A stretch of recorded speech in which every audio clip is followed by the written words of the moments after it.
here's the story of why I started ImageCube. When I was in corporate America, so I worked for an insurance company, at different points in my career, I was given feedback about my personal brand. And I remember being told that, I was rough around the edges. So that was feedback that I got.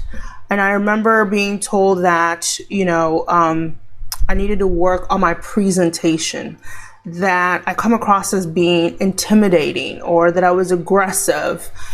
And when I got all this feedback, I didn't really know what to do with that information. Every single person that gave me feedback, I honestly felt like they had great intentions. Like they weren't trying to hurt my feelings, but they wanted to give me feedback, but they didn't really know how to tell me how to correct. So I felt like, at times I felt like I was being attacked. And at times I felt like I wasn't being valued. And sometimes I was just frustrated because it's like, what am I supposed to do with this information? What do I do with it now? How do I correct it? How do I fix it? And I was frustrated. But like many people, I went online and I did some research to try to figure out, okay, so when someone tells you that you're rough around the edges or that you need to work on your personal brand and how you're relating with other people, I went online like anyone would to look for information and just try to help me figure out how to fix it. And there wasn't that much information and I didn't know what to do. And so I remember one time, my boss at the time got me a mentor, and the mentor tried to work with me on my behaviors as well as my presentation. It was really causing people to feel like I was intimidating. And so I remember going through that process and thinking, okay, so am I supposed to be like her? Like, should I be acting like her? Should I be pretending to be her in terms of my mannerisms and how I was coming across?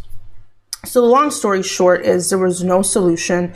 And like many people, I was just winging it as far as trying to figure out what all that feedback meant. I was just winging it as far as how do I adapt my behaviors? How do I adapt my presentation so that I'm not rough around the edges, or people are not intimidated by me, or that my personal brand was just not working for the role that I was in. So the long story short is I started ImageCube because, like many people, to use an analogy, I felt like I was a fish swimming upstream and I was just kind of floundering all over the place because I didn't really know what I was doing. I was guessing as far as what the corrective measures needed to be.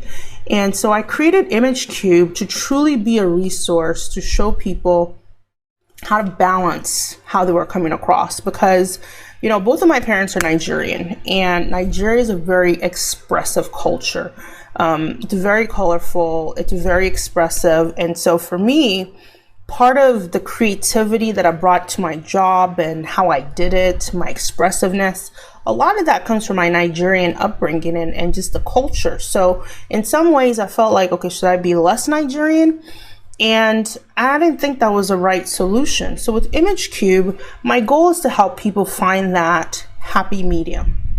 And that happy medium where you can still be yourself, you can still feel like yourself, and at the same time figure out how expressive or less expressive you need to be without sacrificing your professionalism and how you come across to other people.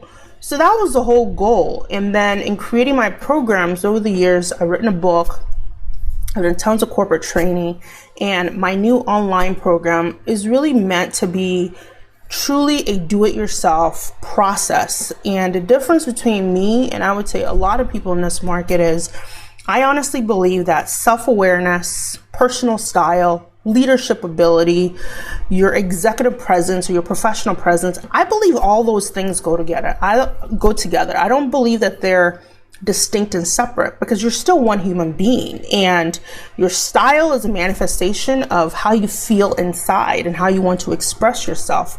And that very well has an impact on your leadership style and your professional presence. So I don't think it's any less important, but I do think it's important to help you find that balance so that, especially in terms of your personality, you don't feel like you need to change, because guess what? You don't need to change. But in terms of communication, there are tools that are available to you.